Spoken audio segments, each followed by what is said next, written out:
Shalom à tous, que l'Éternel Dieu vous bénisse, que l'Éternel Dieu vous garde. Bienvenue donc à tous, la nouvelle année commence bientôt. Je vous rappelle en fait notre calendrier, donc qui est disponible sur notre site. Donc dans les années juives, c'est l'année 5783 et 5784, qui va du mercredi 22 mars 2023 jusqu'au mardi 26 mars 2024. Donc je vous encourage bien évidemment, au travers de ce calendrier, à suivre les événements que l'Éternel est en train de préparer et aussi de faire les fêtes de l'Éternel, les Shabbats, etc., de vous former sur les parachiotes, sur les racines hébraïques de la foi. C'est extrêmement important car nous arrivons dans des temps difficiles. Je dirais des temps très, très difficiles et l'Éternel Dieu, dans tout cela, veut une chose, sauver. Sauver tous ceux qui croient, tous ceux qui peuvent lui tendre la main afin de le saisir, de saisir par la foi le salut que lui donne, la délivrance que lui donne, la victoire qu'il nous donne au travers de Yeshua Mashiach, celui qui est appelé le Christ. Il a envoyé Yeshua afin qu'il puisse s'offrir en sacrifice, afin que le sang de l'agneau puisse nous laver, nous purifier, nous sanctifier et faire de nous un peuple pour l'Éternel. Alors, il convient de saisir bien sûr l'occasion, et cette année, c'est une année nouvelle dans laquelle on peut rentrer dans un apprentissage très sérieux et très solide afin effectivement d'échapper à tout ce qui va venir. Prions quelques instants, si vous le voulez bien, avant de commencer. Père très saint, nous te rendons grâce dans le précieux nom du choix. Nous voici. Nous voici devant toi. Étends ta main bienfaisante. Nous te rendons grâce dans le précieux nom du choix. Nous te demandons pardon pour nos péchés, nos transgressions, nos iniquités, nos manquements, nos faiblesses, nos doutes, nos erreurs, tout ce qui n'a pas été à ta gloire. Étends ta main bienfaisante, que par ta bonté au travers de Christ Yeshua, tu puisses étendre ta main sur chacun de nous et tu puisses nous lever à la gloire de ton saint nom, afin que nous puissions être ton serviteur, ta servante, à la gloire de ton saint nom. Aide-nous, mon Dieu, mon Père, à te faire plaisir, forme-nous, façonne-nous, afin que ton nom soit glorifié sur cette terre, en dépit des apparences, en dépit de ce qui semble se passer, eh bien, effectivement, tu veux sauver. Je te rends grâce dans le précieux nom de Yeshua, ton Fils bien-aimé. Aide-nous, mon Dieu, mon Père, à te faire plaisir. Nous étions dans Joël, pour vous montrer en fait la situation dans laquelle nous sommes. C'est donc très important de bien voir. Nous sommes dans Joël 3. Donc c'est un petit chapitre, en réalité, dans le découpage, on va dire, hébraïque.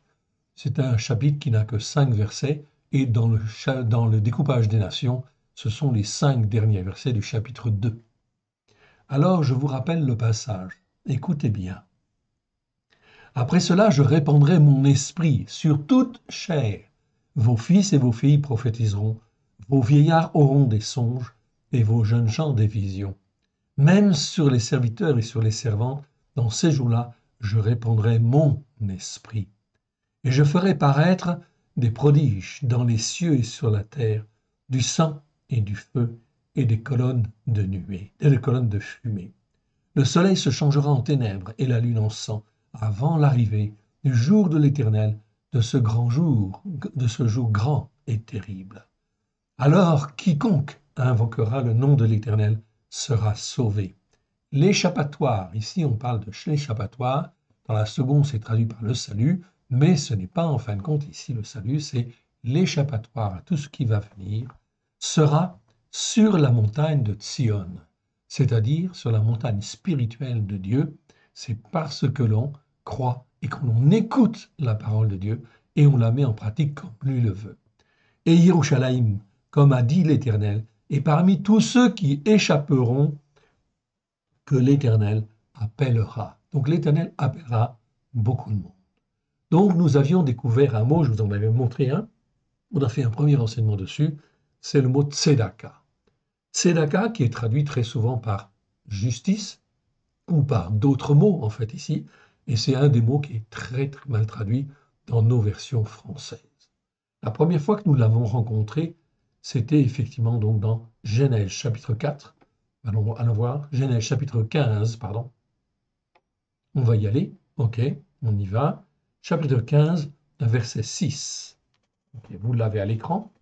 Je vous lis le verset. Abraham, il ne s'appelait pas encore Abraham, eut foi ou cru. C'est en réalité ici un nihil parfait, ça veut dire que l'action est accomplie, c'est une réalité dans son cœur. Donc c'est pas il croit, c'est il a cru, ou il eut foi, ou il crut en l'Éternel, qui le lui imputa en justice, qui le lui imputa à justice par la foi. Ici, c'est le mot tzedaka, donc que je vous ai montré en fait la dernière fois dans sa définition. Tzedaka, je vous le montre, je vous l'agrandis en fait ici, pour que vous puissiez bien le voir. Vous l'avez là à l'écran, en fait ici. Ok, je vous le sélectionne, je vous l'agrandis. C'est le mot tzedaka en fait en hébreu, qui existe 157 fois dans 150 versets. Ce mot-là traduit des fois, souvent même par justice, comme le mot tzedek. Tzedek, ça veut dire justice, ça on est d'accord, pas de problème. Mais tzedaka, c'est un mot qui a la même racine, donc ça parle aussi de justice, mais d'autres choses en fait avec. C'est-à-dire, en fait, ici de la justice que l'on obtient par la foi, parce qu'on croit que l'Éternel Dieu va nous sauver ou nous sauve, c'est-à-dire que nous marchons par la foi dans le salut que Dieu prévoit. Donc ici, cette justice par la foi, elle était déjà enseignée en fait dans la Genèse, et Abraham justement l'a vécu. Et vous le savez, il a rencontré Malkitsédek, qui n'est autre que Yeshua lui-même en réalité. Et ils ont fait alliance, bien évidemment, par la foi, évidemment. Donc c'était extrêmement, extrêmement important. Je vous encourage à revoir effectivement cet enseignement que nous avons fait. Nous allons continuer. Nous allons continuer parce que c'est extrêmement important. Vous voyez, dans Joël que nous avons lu tout à l'heure, l'Éternel Dieu va répandre son esprit avec une grande puissance. Mais sur qui? Sur tous ceux qui lui obéissent comme lui le veut et qui sont dans sa justice par la foi et qui travaillent selon un jugement juste. On l'avait déjà vu au cours de notre dernier enseignement, oui bien sûr. Et on va le revoir parce que c'est extrêmement important. La nouvelle année arrive et il faut apprendre à marcher dans la justice par la foi et selon un jugement juste. Nous étions arrivés la dernière fois donc à Ésaïe chapitre 54, verset 17. Donc je vais y aller et je vais vous montrer en fait ici donc le verset où nous étions arrivés. Donc Ésaïe 54, je le prends et nous étions au verset 17. Voilà où nous étions arrivés. Toute arme forgée contre toi sera sans effet, et toute langue qui s'élèvera en jugement, ici c'est le mot mishpat, donc très bien, c'est pas en justice, dans les traductions secondes c'est traduit en justice, c'est une erreur. Donc qui s'élèvera en jugement contre toi, tu la condamneras. Tel est l'héritage des serviteurs de l'Éternel, telle est la justice par la foi qui leur reviendra de moi, déclaration de l'Éternel. Donc très important ce verset, bien évidemment, que Ésaïe en fait nous donne, que l'Éternel Dieu nous donne au travers en fait d'Ésaïe. Donc nous étions arrivés là et on va donc continuer sur ce mot-là. Ce mot-là existe 157 fois dans 150 versets. Il est vraiment très très important. Aucune Bible, aucun enseignement en fait n'a été fait dessus, du moins je n'en ai pas entendu.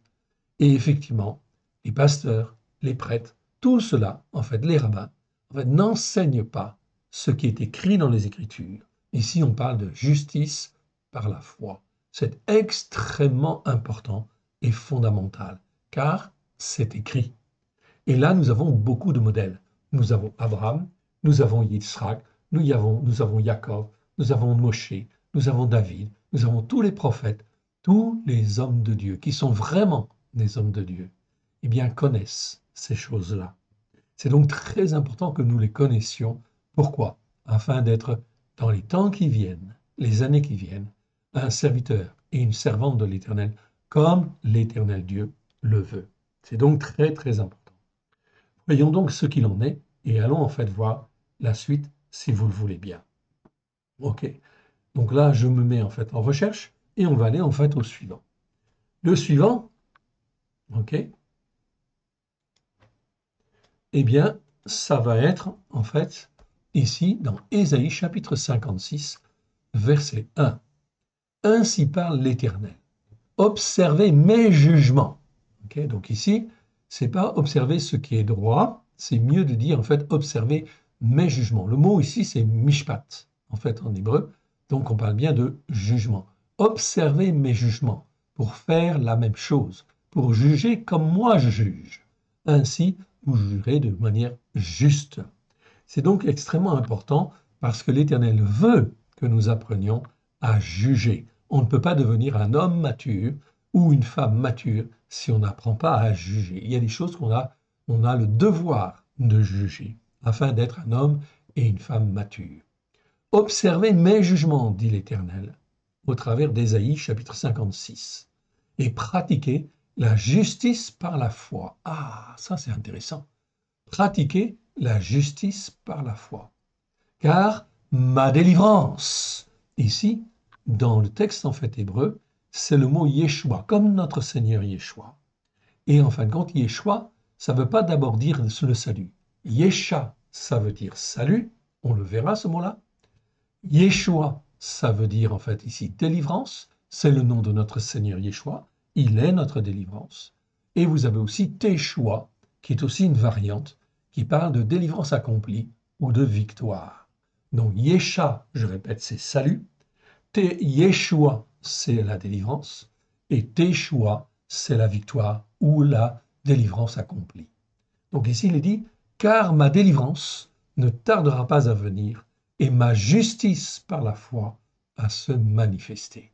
Mon frère, ma sœur, est-ce que tu veux voir cette tzedaka en fait se manifester chez les uns, chez les autres, chez tous ceux qui croient? Alors, il faut se former. Verset 2, heureux l'homme mortel qui fait cela, et le fils d'Adam qui y demeure ferme, gardant le Shabbat pour ne point le profaner, et veillant sur sa main pour ne commettre aucun mal. Mon frère, ma sœur, si tu ne fais pas encore le Shabbat, alors presse-toi de le faire, car c'est une obligation. Oui, c'est le 4e commandement, et ça veut dire que tu te plies, en fait, ici, au commandement de Dieu et à la parole de Dieu. Et le Shabbat, c'est un temps de renouvellement, c'est un temps de repos, et c'est un temps de renouvellement dans la volonté, en fait, bon, de l'Éternel. Gardant le Shabbat pour ne point le profaner, et veillant sur sa main pour ne commettre aucun mal. Que le fils de l'étranger idolâtre, ici, c'est Nérar, donc c'est bien le fils de l'étranger idolâtre, qui s'attache à l'Éternel, ne dise pas « l'Éternel me séparera de mon peuple », et que l'eunuque ne dise pas « voici, je suis un arbre sec ». Non. Verset 4, regardez bien. Car ainsi parle l'Éternel aux eunuques qui garderont mes Shabbats, qui choisiront ce qui m'est agréable, et qui persévéreront dans mon alliance.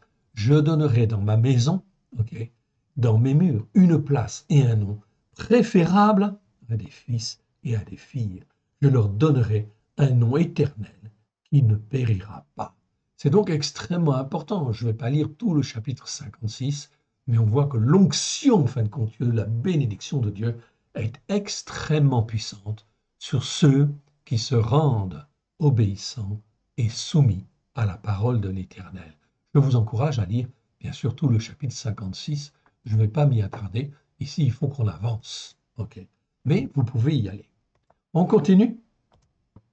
Et on arrive, en fait, maintenant dans Ésaïe 56. 56, verset 12. Je vais publier la justice par la foi, et tes œuvres ne te profiteront pas. Donc, très important d'apprendre, en fin de compte, ici, à marcher comme l'Éternel Dieu le veut. Verset 13. Quand tu crieras, la foule de tes idoles te délivrera-t-elle? Le vent les emportera toutes, un souffle les enlèvera. Mais celui qui se confie en moi héritera le pays et possédera la montagne de ma sainteté, pas la montagne sainte, la montagne de ma sainteté. C'est donc quelque chose de très très important. Comme Yeshua a dit, dans Jean chapitre 17, je leur ai donné ma gloire, afin que eux soient un comme nous sommes un, dans la sainteté de l'Éternel. Si tu veux grandir dans la sainteté de l'Éternel, il n'y a pas 36 solutions. Il faut se préparer et il faut y aller. On dira frayez, frayez, préparez la voie, enlevez toute occasion de chute de la voie de mon peuple, car ainsi parle Elion, dont la demeure est éternelle et dont le nom est saint. J'habite dans les lieux élevés et dans la sainteté, mais je suis avec l'homme contrit et humilié, afin de ranimer les esprits humiliés, afin de ranimer les cœurs contrits. Okay. C'est donc très important, l'Éternel Dieu veut sauver. Il veut sauver, il veut restaurer. Encore faut-il qu'il trouve des âmes qui disent oui, Seigneur, moi je veux te suivre, je veux te servir, je veux te glorifier. On continue? Allez. On arrive en fait maintenant dans Ésaïe 58. Ésaïe 58, on va reprendre à partir du verset 1. Crie à plein gosier, dit l'Éternel. Ne te retiens pas, élève ta voix comme un chauffard. Donc ici, c'est comme un chauffard. Un chauffard, c'est une corde de bélier, comme ceci par exemple. Okay, ça, c'est une corde de bélier, évidemment. Okay, donc c'est un chauffard. Donc sonne du chauffard et annonce à mon peuple ses transgressions et à la maison de Jacob ses péchés. Transgression, ça veut dire qu'on n'a pas écouté. On sait, on a entendu, on a lu, mais finalement on ne fait pas. Ça, c'est une transgression. Okay, c'est une rébellion, en réalité, quelque part, contre Dieu. Et ça ne doit pas être traduit par iniquité. Dans la seconde, là, c'est traduit par erreur, par iniquité. Non, non. Une transgression, c'est une désobéissance, tout simplement à ce que Dieu dit. Et à la maison de Jacob, c'est péché. Les péchés, c'est tous les manquements. D'abord, la première chose, tout manquement est un péché, en réalité. Verset 2. Tous les jours, ils me cherchent. Ils veulent la connaissance de mes voies, comme une nation qui aurait pratiqué la justice par la foi et n'aurait pas abandonné le jugement juste de son Elohim. Ils me demandent des jugements selon la justice. Donc vous voyez, là on a justice par la foi, c'est tzedaka, c'est très bien. Ça ne doit pas être traduit par le mot justice, parce que en fait ici nous avons le mot justice et c'est le mot tzedek. Tzedek, ça veut dire justice. Tzedaka, ça veut dire justice par la foi. C'est-à-dire le Seigneur me donne sa justice avant, en fin de compte, que je n'ai été formé, façonné à la gloire de son saint nom. Encore faut-il que j'écoute, que je progresse, sinon je vais chuter et je vais tomber. Alors ici, donc, il me demande des jugements selon la justice. Il désire l'approche de Dieu, en fait, ici. Donc ici, vous pouvez lire la suite, vous verrez bien, en fait, ça nous parle bien, en fait, ici, que nous devons apprendre à marcher dans la justice par la foi, tzedaka, et selon un jugement juste. Nous devons apprendre à juger d'une manière juste. C'est extrêmement important dans nos limites, oui, bien sûr, mais nous devons apprendre à juger afin de savoir ce qui est bien de ce qui est mal devant l'Éternel et de pouvoir enseigner aux uns et aux autres ce qui est bien et ce qui est mal, bien évidemment. C'est très, très important, c'est fondamental. Sinon, on ne grandit pas, on reste des enfants spirituels ou des enfants ignorants en réalité. On continue et on va dans Ésaïe maintenant, chapitre 59. Et on arrive en fait au verset 9. Je vais reprendre à partir du verset 8. Donc 59, verset 8. Ils ne connaissent pas la voie du shalom. Il n'y a point de jugement juste dans leur réflexion. Ce n'est pas leur voix ici, c'est leur réflexion. Il n'y a point de jugement juste dans leur réflexion. Ils prennent des chemins détournés. Quiconque y marche ne connaît point le shalom. C'est pourquoi l'arrêt d'un jugement juste est loin de nous. La justice par la foi ne nous atteint pas. Nous attendons la lumière et voici les ténèbres, la clarté et nous marchons dans l'obscurité. Ici, c'est vraiment très très clair. Donc le Seigneur nous montre, l'Esprit de Dieu nous montre que je dois marcher selon un jugement juste, et non pas selon la délivrance. Dans la seconde, c'est traduit par délivrance ici. Non, c'est pourquoi l'arrêt d'un jugement juste est loin de nous et la justice par la foi ne nous atteint pas. Nous attendons la lumière et voici les ténèbres, la clarté et nous marchons dans l'obscurité. Mon frère, ma sœur, nous sommes en 2023. Yeshua est venu, il y a 2000 ans déjà. Il a révélé tout avec ses disciples. bien évidemment. Okay. Et ils ont tous marché sur la Torah, les prophètes et les psaumes. Ils ont tous fait le Shabbat, tous fait les fêtes de l'Éternel. Ce n'est qu'à partir du IVe siècle que les chrétiens ont changé avec l'empereur romain Constantin les donne. On a fait le dimanche à la place du Shabbat. On a fait d'autres fêtes, en fait, les Pâques chrétiennes, au lieu de la Pâque de l'Éternel. On a fait en fait Noël au lieu en fin de compte des fêtes de l'Éternel. C'est donc ici, on a créé en fait une religion, etc. Et on s'est écarté de Dieu. On s'est fait sa propre religion, quelque part. On a déformé. On est dans la désobéissance. On est dans la rébellion. On est dans l'iniquité. Okay, on est dans le péché. Voilà pourquoi il faut revenir. Il faut abandonner ses voies. Et il faut apprendre à pratiquer comme l'Éternel le veut, selon un jugement juste, et d'apprendre à marcher selon la justice par la foi. C'est extrêmement important. Si nous continuons, en fait, ici, verset 10, nous tâtonnons comme les aveugles le long d'un mur. Aujourd'hui, 2000 ans après, est-ce que l'Église, en fin de compte, a été formée comme il convenait? Non. Okay. Elle tâtonne, oui. Elle tâtonne comme des aveugles le long d'un mur. Nous tâtonnons comme ceux qui n'ont point Dieu. Nous chancelons à midi comme de nuit. Au milieu de l'abondance, nous ressemblons à des morts. Nous grondons tous comme des ours, nous gémissons comme des colombes. Nous attendons un jugement juste, mais il n'est pas là. La délivrance, mais elle n'est point là. Elle est loin de nous. Ici, c'est le mot délivrance. Okay? C'est le mot Yeshua qui existe dans le texte hébreu, comme le nom de notre Seigneur Yeshua. Ça veut dire délivrance. C'est traduit par salut. Non, parce que c'est un autre mot hébreu, c'est le mot Yesha. Verset 12. Car nos transgressions sont nombreuses devant toi, et nos péchés témoignent contre nous. Nos transgressions sont avec nous, et nous connaissons nos iniquités. Donc, etc., etc. Il faut se repentir, il faut changer de voie. C'est bientôt la nouvelle année, okay? Une nouvelle année spirituelle. Mon frère, ma sœur, il faut saisir cette occasion pour revenir à l'Éternel dans une dimension spirituelle qui est en fait ici beaucoup plus proche, bien sûr, de l'Éternel, de la Torah, des prophètes et des psaumes, à la lumière de Yeshua HaMashiach. Okay? Là, on peut attendre beaucoup de choses. On continue et on arrive enfin dans Ésaïe 59, verset 14. Ok. 59, verset 14. Aussi, c'est retirer le jugement juste. Ok. Verset 13, pardon. Nous avons été coupables et infidèles envers l'Éternel. Nous avons abandonné notre Elohim.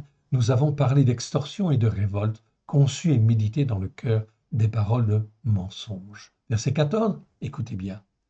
Aussi, c'est retirer le jugement juste.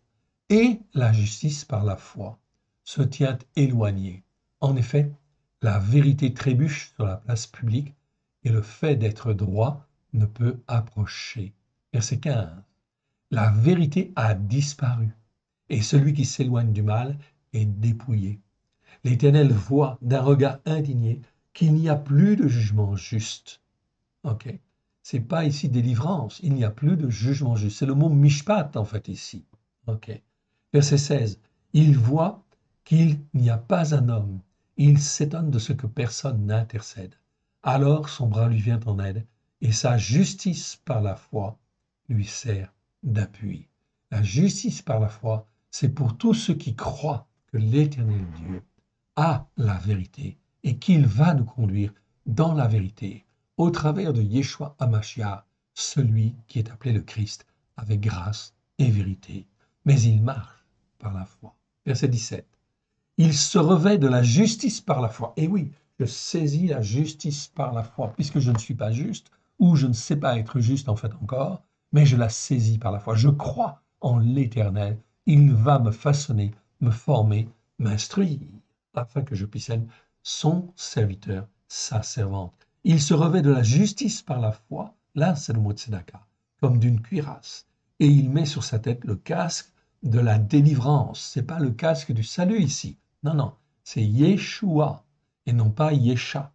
Ici c'est le casque de la délivrance par rapport à tout ce qui me retenait en réalité dans des fausses interprétations. Il prend la vengeance pour vêtement Il se couvre de la jalousie comme d'un manteau. Je vous laisse lire la suite, si vous le voulez, bien sûr. Ok, mais c'est là déjà très, très important. On a compris l'essentiel. On continue, en fait, ici. Ok. On continue et on va maintenant dans Ésaïe 59, verset 17 de Dominé. Ok. Au lieu de l'airain, je ferai venir, donc c'est Ésaïe 59, verset 17. Au lieu de l'airain, je ferai venir de l'or. Au lieu du fer, je ferai venir de l'argent, dit l'Éternel. Au lieu du bois, de l'airain, et au lieu de pierre, du fer. Je ferai régner sur toi le shalom et dominer la justice par la foi. Tzedaka, en fait ici, et non pas simplement justice. On n'entendra plus parler de violence, dit l'Éternel, dans ton pays, ni de dévastation, ni de ruine dans ton territoire. Tu donneras à tes murs le nom de délivrance. Ici, c'est Yeshua et non pas Yesha. Donc, c'est délivrance. Et à tes portes, celui de louange. Ce ne sera plus le soleil qui te servira de lumière pendant le jour, ni l'éclat de la lune qui te servira de lumière, mais l'Éternel sera ta lumière. Toujours, ton Élohim sera ta magnificence. Ton soleil ne se couchera plus et ton mois lunaire ne s'obscurcira plus, car l'Éternel sera ta lumière à toujours, et les jours de ton deuil seront passés.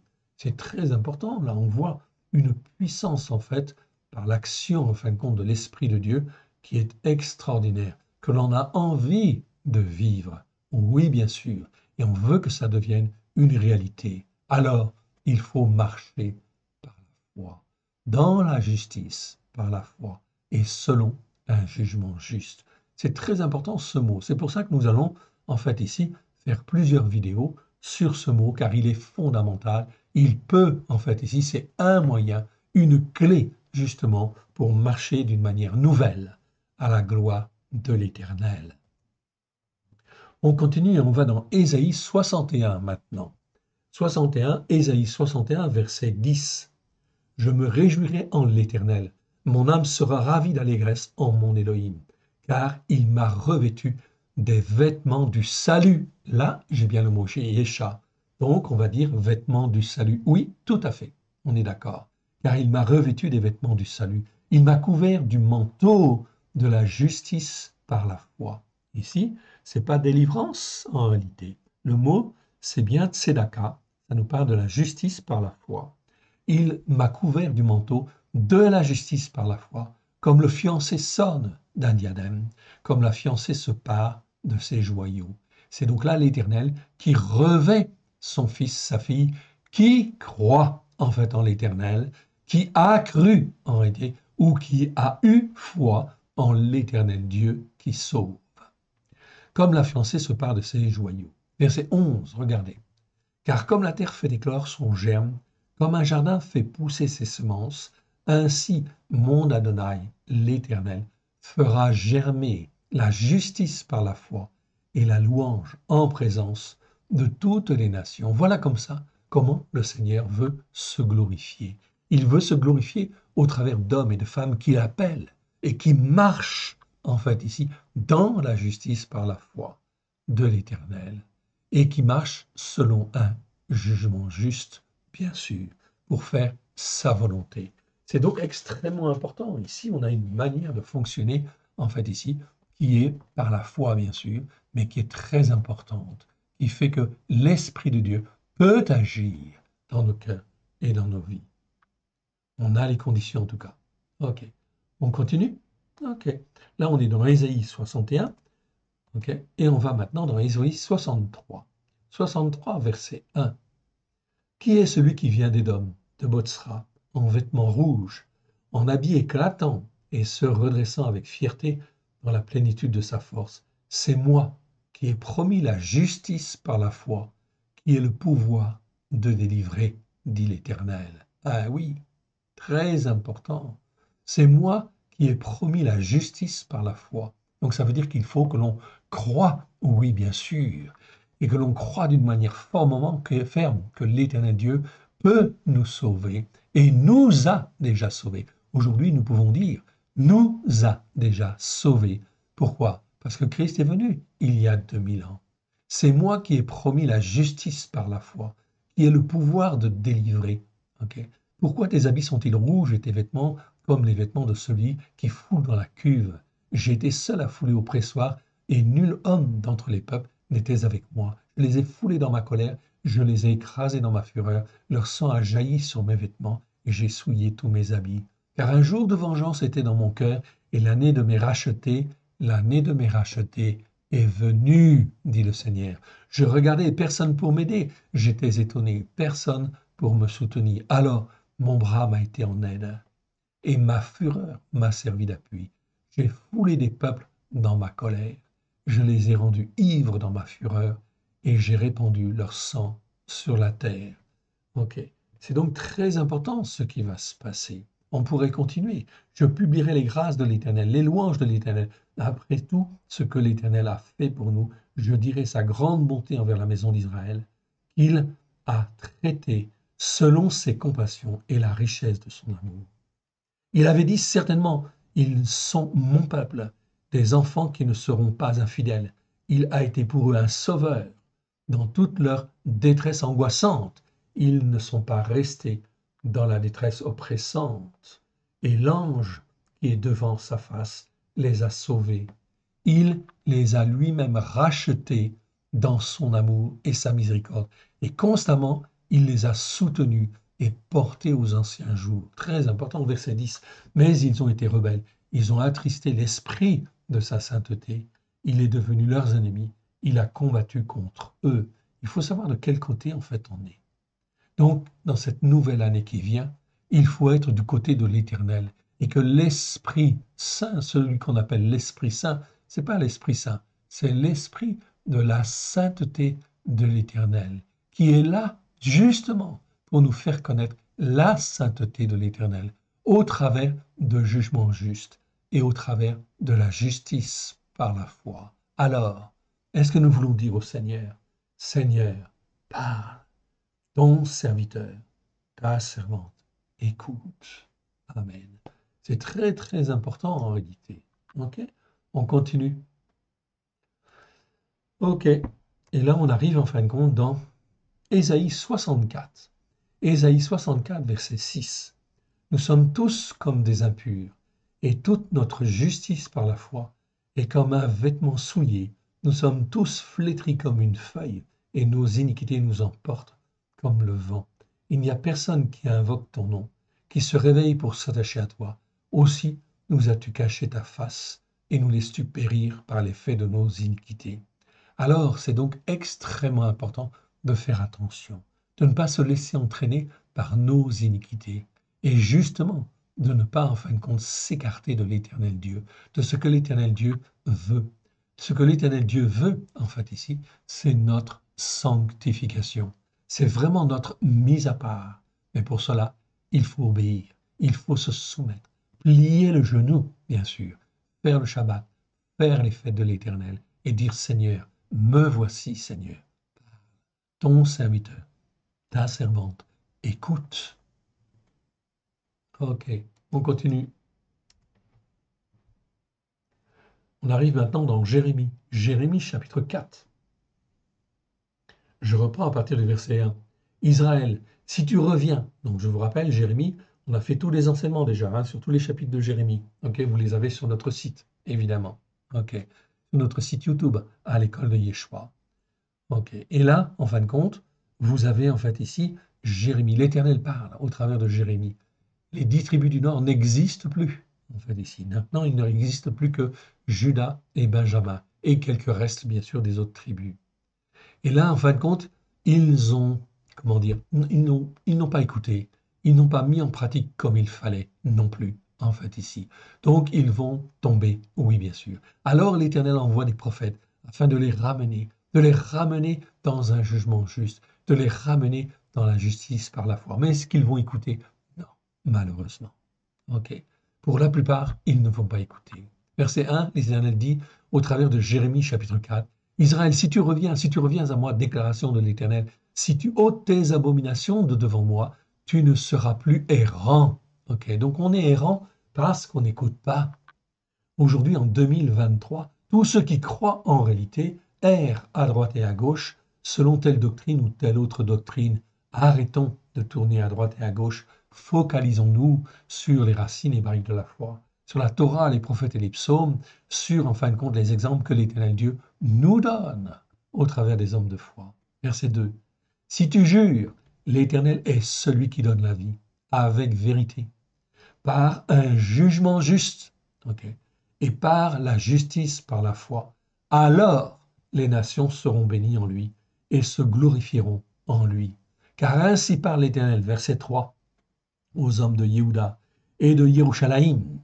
Creusez-vous, creusez-vous des sillons et ne semez pas parmi les épines.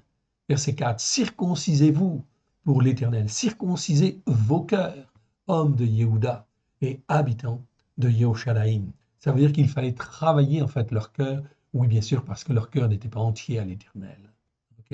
Hommes de Yehuda et habitants de Yerushalayim, de peur que ma fureur, ici c'est bien le mot fureur, c'est même pas le mot colère. Le mot colère c'est le mot af, ici c'est le mot fureur. N'éclate comme un feu et ne s'enflamme sans qu'on puisse l'éteindre à cause de la méchanceté morale et spirituelle de vos actions. C'est très important, là c'est un appel très très fort. Verset 5, annoncez en Yehuda, publiez à Yerushalayim et dites sonnez du chauffard. Il est temps en fin de compte de sonner du chauffard dans le pays. Criez à pleine voix et dites rassemblez-vous et allons dans les villes fortes, élevez une bannière vers Sion, la cité spirituelle de l'Éternel Dieu. Fuyez, ne vous arrêtez pas, car je fais venir du septentrion le malheur. L'Éternel Dieu annonce déjà que Babylone va venir. Je fais venir du septentrion le malheur et un grand désastre. Le lion c'est Babylone, s'élance de son taillis. Le destructeur des nations est en marche. Il a quitté son lieu pour ravager ton pays. Tes villes seront ruinées. Il n'y aura plus d'habitants. Jérémie annonce cela, en fait, ici. Et il va parler, en fait, ici, pendant plusieurs dizaines d'années, peut-être 60, 70 ans, quelque chose comme ça, etc. Il va parler longtemps. Est-ce que le peuple va écouter? Dans la majorité, non, puisque en fait Jérusalem va être détruite. Et ils vont être soit exterminés, soit en fait emmenés en captivité, soit en fait ils devront s'enfuir. Tout simplement parce qu'ils n'ont pas écouté pour mettre en pratique. Mon frère, ma sœur, c'est exactement aujourd'hui en 2023 ce qui va se passer en fait dans les temps à venir. Si tu veux saisir l'échappatoire par rapport à tout ce qui vient, il faut en fin de compte apprendre à marcher selon la justice par la foi et selon un jugement juste. Continuons. On arrive en fait dans Jérémie chapitre 9 maintenant. 9 verset 23 ou 24 dans certaines traductions. Je reprends à partir du verset précédent, 22. Ainsi parle l'Éternel, que le sage ne se glorifie pas de sa sagesse, que le fort ne se glorifie pas de sa force, que le riche ne se glorifie pas de sa richesse, mais que celui qui veut se glorifie d'avoir une sagesse intelligente, de me connaître, de savoir que je suis l'Éternel, qui exerce la bonté, le jugement juste, ici, c'est pas le droit c'est un autre mot. Ici, le jugement juste, c'est mishpat, et la justice par la foi, c'est Daka, sur la terre. Car c'est à cela que je prends plaisir, déclaration de l'Éternel. L'Éternel Dieu prend plaisir au jugement juste et prend plaisir à la justice par la foi. Il le dit alors. Il faut répondre oui et amen à l'Éternel, bien sûr, qui est là pour nous former, nous façonner. On continue et on arrive maintenant dans Jérémie 22. Jérémie 22, verset 3. Et je vais même reprendre en fait à partir du verset ainsi par l'Éternel. Descends dans la maison du roi de Yehuda et là prononce cette parole. Tu diras, écoute la parole de l'Éternel roi de Yehuda, qui est assis sur le trône de David, toi, tes serviteurs et ton peuple, qui entrez par ces portes. Donc là, Jérémie, en chapitre 22, est en train d'exhorter encore le peuple à revenir. Verset 3. Ainsi parle l'Éternel. Pratiquez un jugement juste. C'est pas la justice ici, non, c'est mishpat. Donc c'est pratiquer un jugement juste. Et la justice par la foi. Ici, c'est pas l'équité, non, c'est la justice par la foi. Le mot de Tzedaka est mal traduit, en fait, ici. Délivrez l'opprimé des mains de l'oppresseur. Ne maltraitez pas l'étranger, l'orphelin et la veuve. N'usez pas de violence et ne répandez point de sang innocent dans ce lieu. Car si vous agissez selon cette parole, les rois assis sur les trônes de David entreront par les portes de cette maison, montés sur des chars et sur des chevaux, eux, leurs serviteurs et leur peuple. Mais si vous n'écoutez pas, donc Jérémie prévient très bien, par ces paroles, je le jure par moi-même, déclaration de l'Éternel, cette maison deviendra une ruine. Mon frère, ma sœur, qu'est-ce que tu crois qui va arriver? Ok. De toutes les églises qui existent, église catholique, église protestante, église évangélique, ceci ou cela, tel nom ou tel autre nom, dès lors qu'elles ne sont pas posées sur les fondements, en fin de compte, de la Torah et des prophètes, sur les racines hébraïques de la foi, s'ils ne reconnaissent pas Abraham comme, en fait, un père dans la foi, Israël, Jacob, Moshe, David, les prophètes, etc., que vont-ils devenir? Eh bien, en fin de compte, vous le savez déjà, c'est écrit, ok. Votre maison deviendra une ruine en réalité. C'est clair, si Dieu l'a fait à son propre peuple, croyez-vous qu'il va faire à d'autres peuples? La même chose, bien évidemment. Il ne peut pas être injuste. Alors, vous avez devant vous ce qui doit arriver. Ok. On continue, chapitre 22, verset 15. Est-ce que tu règnes parce que tu as de la passion pour le cèdre? Ton père ne mangeait-il pas, ne buvait-il pas? Mais il pratiquait le jugement juste et la justice par la foi. Et il fut heureux. Très important. Donc on voit très bien ici la démarche. Ok. Pratiquer un jugement juste et la justice par la foi. Et il fut heureux. Il jugeait la cause du pauvre et de l'indigent. Il fut heureux. N'est-ce pas là ma connaissance? Ok. Ou me connaître. Mais en réalité, en hébreu, on dit, n'est-ce pas ma connaissance? Me connaître, en fait, ici. Déclaration de l'Éternel. Ok. Etc. Mais tu n'as des yeux et un cœur que pour te livrer à la cupidité, pour répandre le sang innocent, pour exercer l'extorsion et l'oppression violente. Donc, attention à la manière dont on fonctionne. Oui, bien sûr. On continue et on arrive maintenant dans Jérémie 23, verset, en fait ici, c'est ça, 23, verset 5. Voici les jours viennent, déclaration de l'Éternel, où je susciterai à David un germe. Il régnera en roi et prospérera.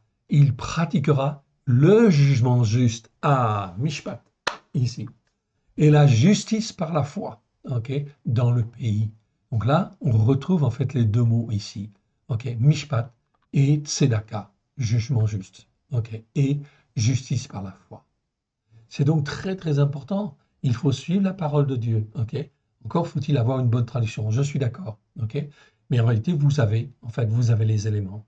Vous pouvez donc en fait en parler autour de vous, témoigner, dans le but que cette nouvelle année soit une nouvelle année spirituelle et qu'elle ne soit effectivement profitable aux uns et aux autres. Je ne souhaite qu'une seule chose, c'est que l'onction de l'Éternel notre Dieu puisse tomber sur les uns, sur les autres, afin de les renouveler, de les fortifier sur les racines hébraïques de la foi, à la gloire de l'Éternel, afin que le nom de l'Éternel puisse être glorifié dans nos cœurs, dans nos vies. Amen. Au travers de Yeshua, Hamashiach, celui qui est appelé le Christ. On continue. On arrive maintenant dans Jérémie chapitre 33, verset 15. En ces jours et en ce temps-là, je ferai éclore à David un germe de justice par la foi. Là, c'est très bien dit. Et oui, Yeshua, en fait, il fonctionne par la justice par la foi. Tout ce qu'il nous demande, c'est effectivement de lui donner notre cœur et notre vie. Si je donne mon cœur et si je donne ma vie à Yeshua, ok, si je le fais d'une manière sincère, je suis sauvé. Alors, l'Esprit de Dieu vient. Il vient effectivement pour nous sauver. Il nous donne déjà la justice par la foi. Okay? Alors que nous ne savons pas juger, en fait, ici, mais peu importe, nous avons déjà la justice par la foi. Dans le but d'étudier et d'apprendre, dans le but de se former, de se façonner sur les racines hébraïques de la foi. Si je ne le fais pas, alors là, je vais tomber à cause, en fin de compte, de l'iniquité. Voilà pourquoi je ferai éclore à David un germe de justice par la foi. Il pratiquera un jugement juste, mishpat, Très bien, ça correspond. Et la justice par la foi dans le pays. Mon frère, ma sœur, on ne peut pas être plus clair. Les versets sont très clairs. Quand c'est bien traduit, on a une correspondance en fait exacte. Yeshua est notre modèle, bien évidemment. Notre modèle pour apprendre à marcher, à pratiquer un jugement juste et à pratiquer la justice par la foi. Oui, bien sûr. C'est donc très important, fondamental. OK. Fondamental. Si je marche dans cette voie-là, aucun problème. Le Seigneur me sauve. Même si je ne suis pas arrivé à la perfection, le Seigneur me sauve. Je suis sur la bonne voie spirituelle. Je continue et on arrive maintenant dans Jérémie chapitre 33, verset 10. L'Éternel manifeste la justice par la foi de notre cause. Venez et racontons dans Sion l'œuvre de l'Éternel, notre Elohim. Okay. Verset 11. Aiguisez les flèches, saisissez les boucliers. L'Éternel a excité l'esprit des rois de Médie parce qu'il veut détruire Bavel, car c'est la vengeance de l'Éternel, la vengeance de son temple. Donc, nous verrons aussi des choses comme cela, des jugements en fin de compte de Dieu qui vont s'exercer sur telle nation, sur tel roi, etc. Que l'Éternel, en fin de compte, dont l'Éternel s'est servi pour certaines choses, certaines raisons, mais en réalité qui ne marche pas selon un jugement juste et selon la justice par la foi. Il faut apprendre à marcher avec l'Éternel, notre Dieu, notre Père, à avoir les yeux ouverts, évidemment. Ok, maintenant on arrive dans Ézéchiel, on a fini en fin de compte Ésaïe, on a fini en fin de compte Jérémie, on arrive dans Ézéchiel. Ézéchiel chapitre 3, oui, verset 20. Ok. Ok. Si un jour un juste se détourne de sa justice, ici c'est bien le mot de Sédek. Ok. Ici c'est bien le mot de Sédek. C'est traduit par justice et c'est très bien. Ok. C'est tout à fait ça en réalité. Donc ici c'est Sédek. Sédek c'est bien justice. On est bien d'accord. Ok. Ça c'est juste. Ok.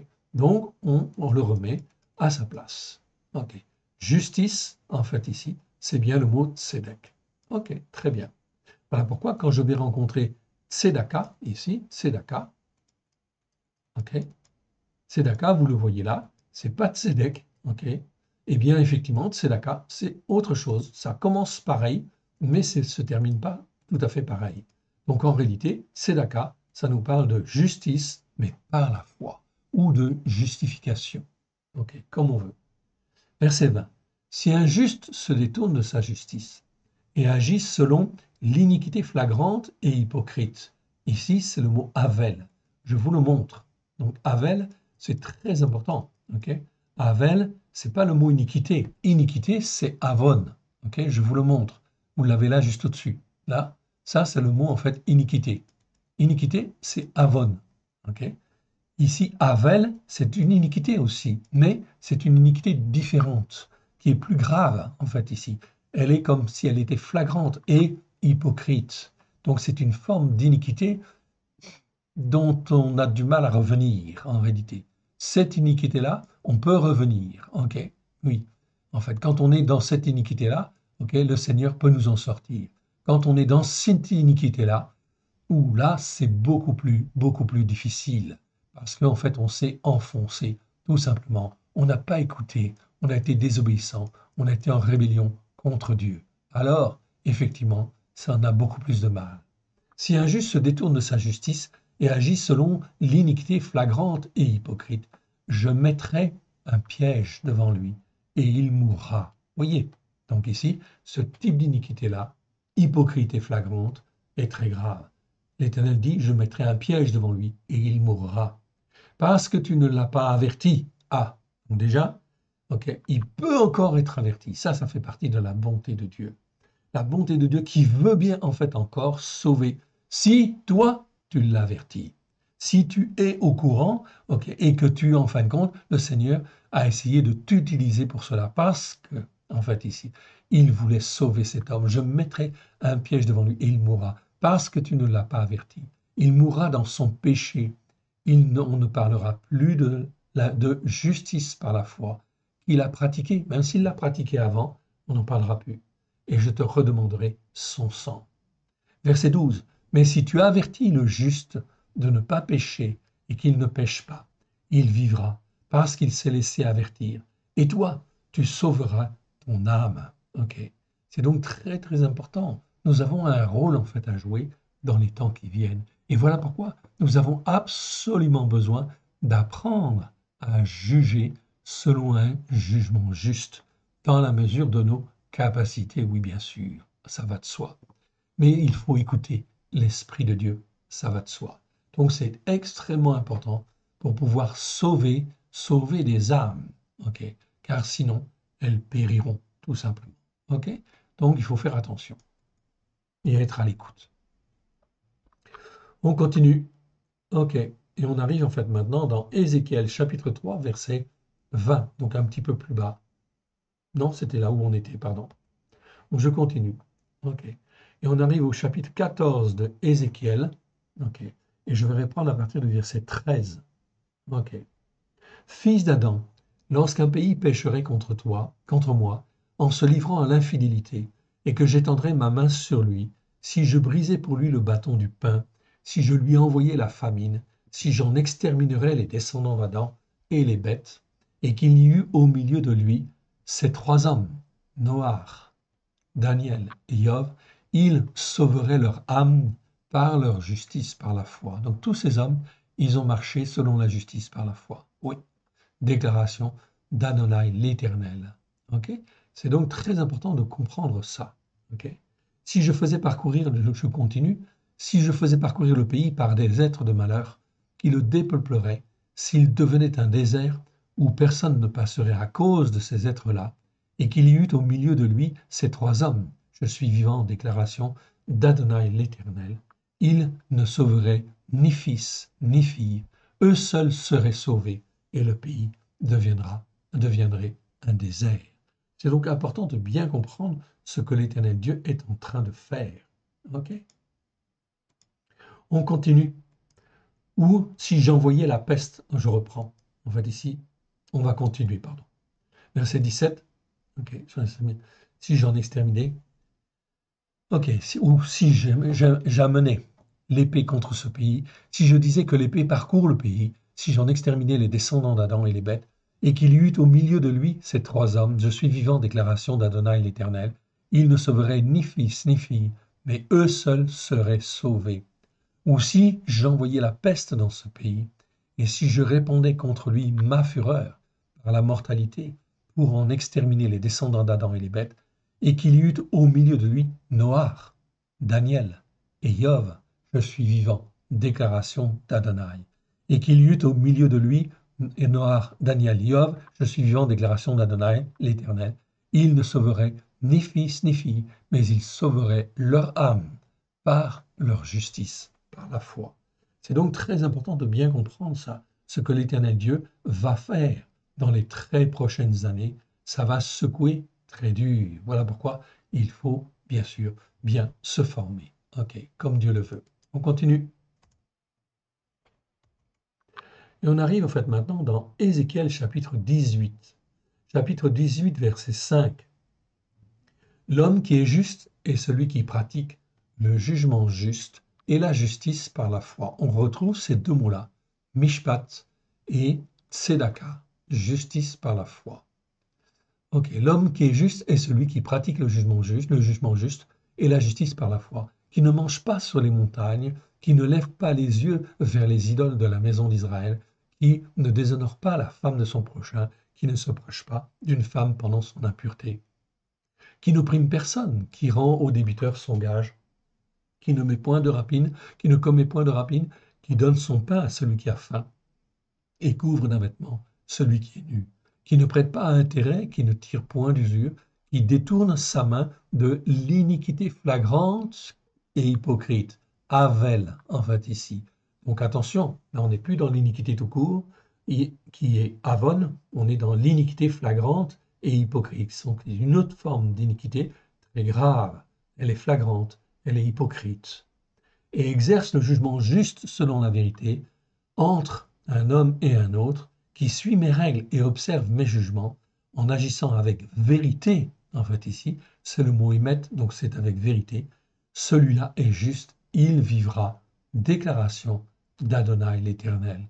Donc on voit que l'Éternel Dieu sonde les cœurs, sonde les reins, sonde tous les cœurs et sonde tous les reins. Voilà pourquoi, dans les temps qui viennent, il convient de faire très, très, très attention, évidemment. J'arrive au verset 19. Ok. Vous dites, pourquoi le Fils ne porte-t-il pas l'iniquité de son Père? C'est que le Fils a agi selon un jugement juste, et la justice par la foi. C'est qu'il a observé et mis en pratique toutes mes règles. Il vivra. Donc là, l'Éternel Dieu, vous savez, en fait, on a bien compris effectivement que les péchés, les transgressions, les iniquités étaient transmises jusqu'à la troisième, quatrième génération, voire plus. Mais si le Fils, en fait ici, ok, agit effectivement selon un jugement juste et la justice par la foi, ok, eh bien, en fin de compte, il vivra effectivement, ok. C'est qu'il a observé et mis en pratique toutes mes règles, il vivra, dit l'Éternel. C'est donc en fait ici extrêmement important de bien comprendre ça. Il y a bien une condition, évidemment. Il faut écouter et mettre en pratique un jugement juste et la justice par la foi. On continue, on est toujours dans le chapitre 18 de Ézéchiel. L'âme qui pêche, c'est celle qui mourra. Le fils ne portera pas l'iniquité de son père, et le père ne portera pas l'iniquité de son fils. La justice par la foi du juste sera sur lui, et la méchanceté du méchant sera sur lui. Alors, on continue avec le verset 21, parce qu'on va retrouver en fait ici le mot justice par la foi. Si le méchant revient de tous les péchés qu'il a commis, s'il observe toutes mes règles et pratique un jugement juste et la justice par la foi, il vivra, il ne mourra pas. Voilà pourquoi il faut que j'apprenne en fait à tous ceux qui ont été en fait dans ce type de péché ou de transgression, eh bien en fin de compte, si le méchant revient de tous les péchés qu'il a commis, s'il observe en fait mes règles, parce que tu vas l'enseigner, tu vas l'instruire, et qu'il pratique un jugement juste et la justice par la foi, eh bien le Seigneur dit, il vivra, il ne mourra pas. Verset 22, toutes les transgressions qu'il a commises seront oubliées. Il vivra à cause de quoi? De la justice par la foi, de la tzedaka qu'il a pratiquée. Tzedaka, dans le monde juif traditionnel, c'est quoi? C'est l'aumône, c'est le don. Ok, c'est l'aumône, c'est plutôt le don, en fait, ok, en réalité. Mais en réalité, le don de Dieu, c'est la justice par la foi. C'est la tzedaka de Dieu. La tzedaka de Dieu, il n'y a pas de plus beau cadeau, en fin de compte, qui puisse être fait. C'est en fait la justice par la foi. Si, du moins, tu écoutes et que tu mets en pratique. Sinon, tu vas retomber. Est-ce que je désire que le méchant meure? Verset 23, ici. Déclaration d'Adonai l'Éternel. N'est-ce pas qu'il change de voix et qu'il vive? Ok, même le Seigneur ne veut pas la mort du méchant. Ok, verset 24. Si le juste se détourne de sa justice par la foi et commet l'iniquité flagrante et hypocrite, non plus une iniquité simple, une iniquité flagrante et hypocrite, c'est Havel en fait ici. S'il imite toutes les abominations du méchant, vivra-t-il? Toute sa justice par la foi sera oubliée, parce qu'il s'est livré à l'infidélité et n'a pas manqué de commettre des péchés. À cause de cela, il mourra. Voilà ce que l'Éternel Dieu dit. Verset 25, vous dites, la voix du Seigneur n'est pas droite. Écoutez donc, maison d'Israël, est-ce que ma voix n'est pas droite?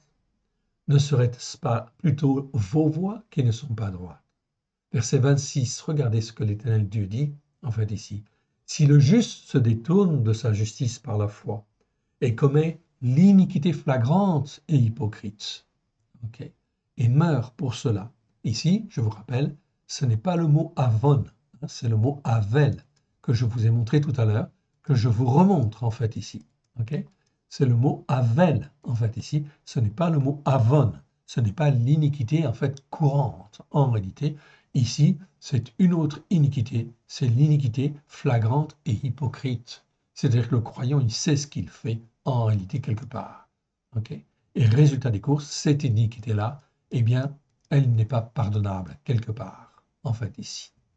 C'est donc très important de bien comprendre ça. Ok, si le juste se détourne de sa foi, de sa justice par la foi, commet l'iniquité flagrante et hypocrite, et meurt pour cela. Il meurt à cause de l'iniquité flagrante et hypocrite qu'il a commise. Si le méchant, verset 27, regardez bien ce qui est marqué là, si le méchant revient de sa méchanceté et pratique un jugement juste et la justice par la foi, il fera vivre son âme. On ne peut pas être plus clair, en fait, ici. C'est vraiment très clair. C'est bien la marche par la foi.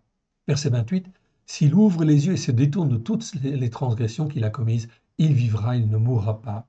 La maison d'Israël dit, la voie du Seigneur n'est pas droite. Est-ce ma voie qui n'est pas droite, maison d'Israël? Ne sont-elles pas plutôt vos voies qui ne sont pas droites? C'est pourquoi je vous jugerai chacun selon ses voies, maison d'Israël. Revenez et détournez-vous de toutes vos transgressions, afin que l'iniquité ne cause pas votre ruine. Rejetez loin de vous toutes les transgressions par lesquelles vous avez péché. Faites-vous un cœur nouveau et un esprit nouveau. Pourquoi mourriez-vous, maison d'Israël? L'Éternel Dieu propose là toujours en fait le salut, bien évidemment. Il tend la main, si du moins nous voulons écouter et mettre en pratique. Et la puissance de l'Esprit de Dieu est là pour former, pour façonner, pour retirer même un méchant de sa mauvaise voie. Si il se repent, si, bien sûr, il change de voie. Verset 32, car je ne désire pas la mort de celui qui meurt. Déclaration d'Adonai l'Éternel. Convertissez-vous donc et vivez. On ne peut pas être plus précis et plus généreux, évidemment, et plus clair, évidemment. Ça va de soi. On continue et on arrive en fait maintenant dans Ézéchiel. Ézéchiel chapitre 33. Ézéchiel chapitre 33, verset 12. Donc je répète, Ézéchiel chapitre 33, verset 12.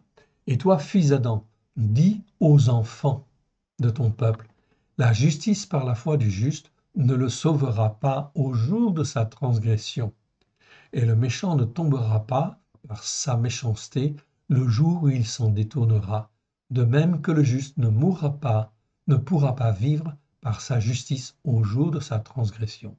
C'est donc très important, là, on voit la démarche, en fin de compte, ici, du croyant, évidemment, de la foi qu'il doit montrer, évidemment, de la justice par la foi dans laquelle il doit marcher. On continue, en fin de compte, avec le verset 13.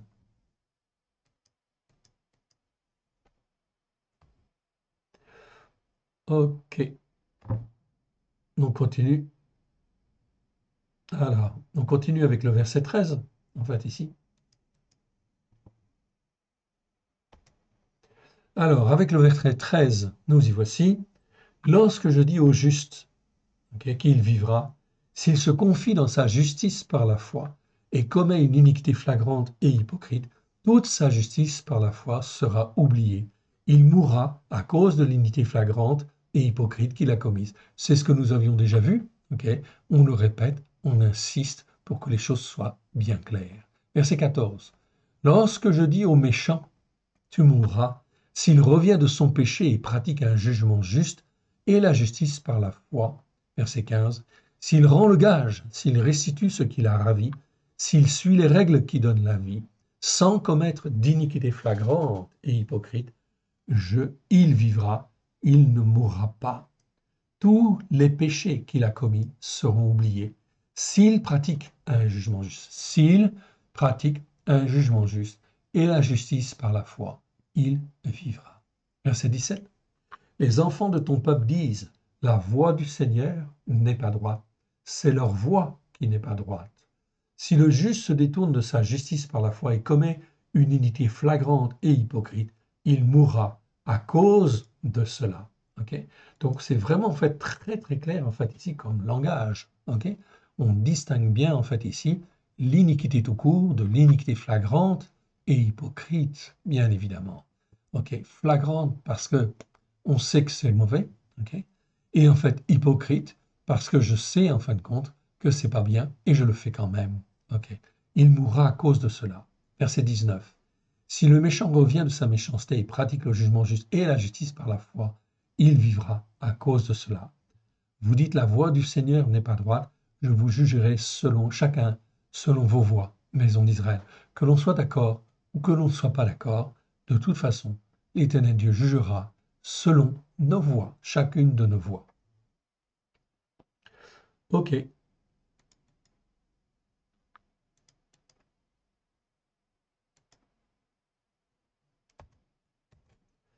on arrive maintenant dans Ézéchiel chapitre 45. Donc Ézéchiel chapitre 45, verset 9. Ainsi parle Adonai l'Éternel. Assez, prince d'Israël, cessez la violence et la dévastation. Okay. Pratiquez le jugement juste et la justice par la foi. Vous voyez, donc c'était mal traduit en fait encore là, en fait ici.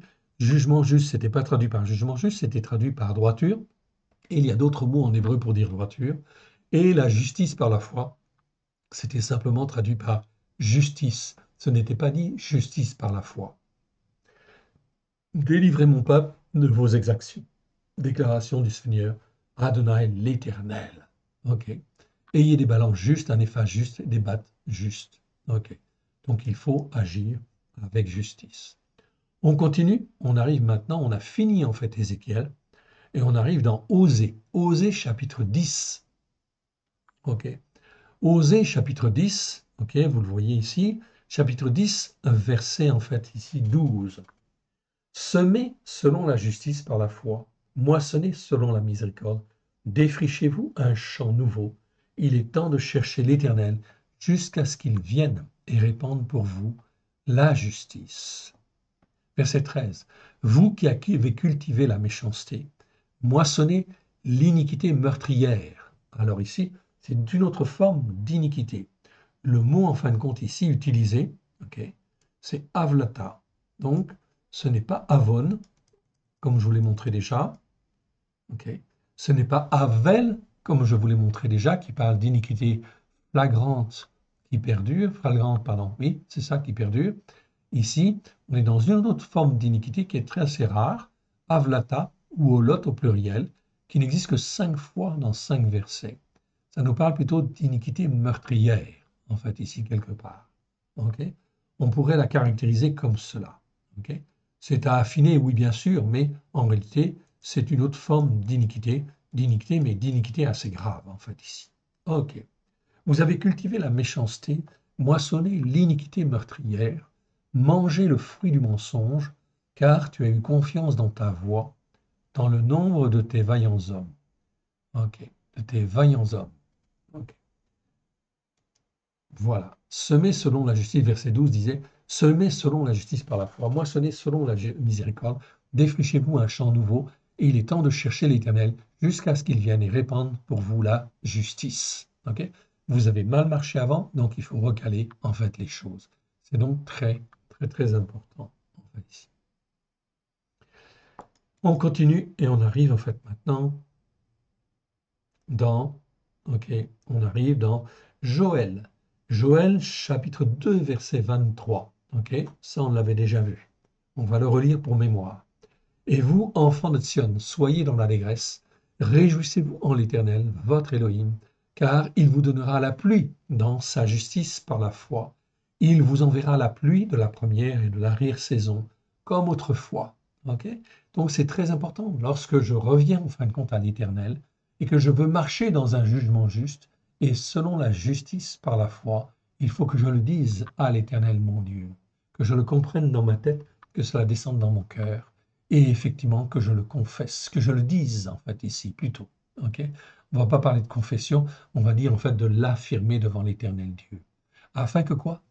Eh bien à ce moment-là, l'Éternel Dieu va t'accorder sa grâce, oui, et il va t'accorder la pluie de la première et de l'arrière-saison pour que tu puisses grandir et produire en fait ici de bonnes choses. Verset 24, les airs se rempliront de blé et les cuves regorgeront de moût et d'huile. Je vous remplacerai les années qu'ont dévoré la sauterelle, le yélek, le rasil, le gazam, et ma grande armée que j'avais envoyée contre vous. Vous mangerez et vous vous rassasierez. Vous célébrerez le nom de l'Éternel, votre Elohim, qui aura fait pour vous des choses extraordinaires. Et mon peuple ne sera plus jamais couvert de honte. Okay. Et vous saurez que je suis au milieu d'Israël, que je suis l'Éternel, votre Elohim, qu'il n'y en a point d'autre. et mon peuple ne sera plus jamais couvert de honte. C'est donc très important de comprendre comment en fait on veut marcher dans les temps qui viennent. Est-ce que je veux marcher dans la justice par la foi et selon un jugement juste pour être en fait au bénéfice de la grâce pleine et entière de l'Éternel Dieu et que je puisse recevoir une onction puissante, bien évidemment, qui non seulement me renouvelle, mais qui va toucher aussi les uns et les autres afin de les renouveler et de les fortifier. On continue. On arrive maintenant dans Amos. Amos, chapitre 5. Okay, chapitre 5, verset en fin de compte 7. Je reprends à partir du verset 6. Ok. Recherchez, cherchez l'Éternel, et vous vivrez. Craignez qu'il ne saisisse comme un feu la maison de Yosef, et que ce feu ne le dévore sans personne à Béthel pour l'éteindre. Verset 7.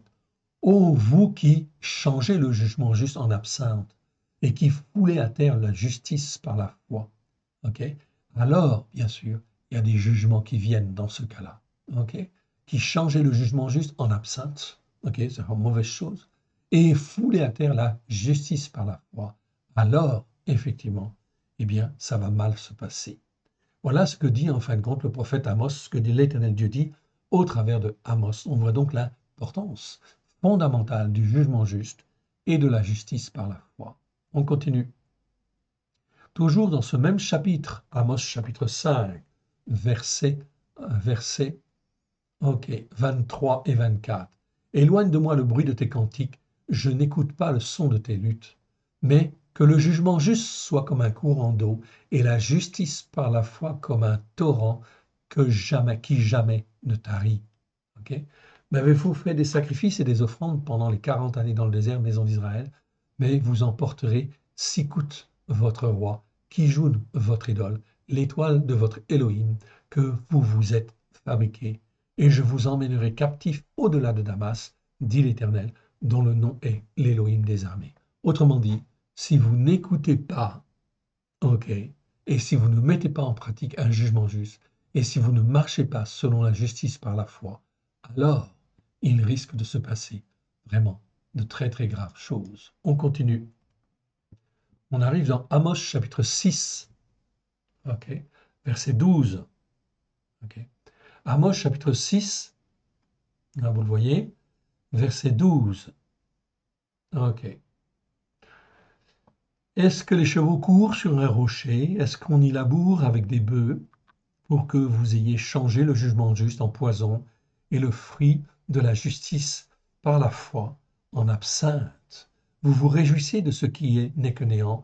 Vous dites, n'est-ce pas par notre force que nous avons acquis de la puissance? C'est pourquoi voici, je ferai lever contre vous, maison d'Israël, déclaration de l'Éternel, l'Élohim des armées, une nation qui vous opprimera depuis l'entrée de Hamath jusqu'au torrent du désert. Mon frère, ma sœur, c'est vraiment en fait venu. Amos, c'est un prophète qui a en fait prophétisé en fait du temps en fait des 10 tribus du Nord. Okay, il y avait les 12 tribus et notamment les 10 tribus du Nord. Donc Amos a prophétisé pendant ce temps-là, oui, en fait à Israël, parce qu'ils avaient rejeté le jugement juste et la justice par la foi. Résultat des courses, eh bien ils vont être condamnés en réalité. Ok. Eh bien on va continuer, ok, tout simplement. Et on arrive en fait à Michée chapitre 6. Michée chapitre 6, ok. Et en fait, on le verra la prochaine fois, je vous propose plutôt. Donc Michée chapitre 6, verset 5. Je le note, Michée 6, verset 5. Et on va terminer en fin de compte par une petite prière pour que vous n'en ayez pas trop aussi non plus. En fait, ici, c'est très important. Ok. Donc on remet en fin de compte ici l'écran global et puis en fait ici, donc on va terminer par une petite prière. Merci Seigneur pour ces versets que tu nous donnes. Merci pour la révélation que tu nous donnes au travers de ce mot de Tzedaka et de ce jugement juste que nous devons apprendre et acquérir à la gloire de ton Saint-Nom. Aide-nous, mon Dieu, mon Père, à te faire plaisir. Nous nous couvrons du sang précieux de l'agneau. Nous invoquons les mérites de l'agneau sur chacun de nous et que par la puissance de ton esprit, tu puisses nous révéler aux uns et aux autres ta parole, pleine de grâce et de vérité. Oui, Seigneur, et tends ta main bienfaisante, que nous puissions en comprendre la largeur, la longueur, la hauteur et la profondeur, à la gloire de ton saint nom. Aide-nous, Seigneur, à être des hommes matures et des femmes matures, à la gloire de ton saint nom. Que ton nom soit béni. Merci pour ta parole précieuse. Nous te rendons grâce dans le précieux nom de Yeshua, ton Fils bien-aimé. Alléluia. Amen. Que l'Éternel Dieu vous bénisse, que l'Éternel Dieu vous garde. Shalom à tous. À la prochaine.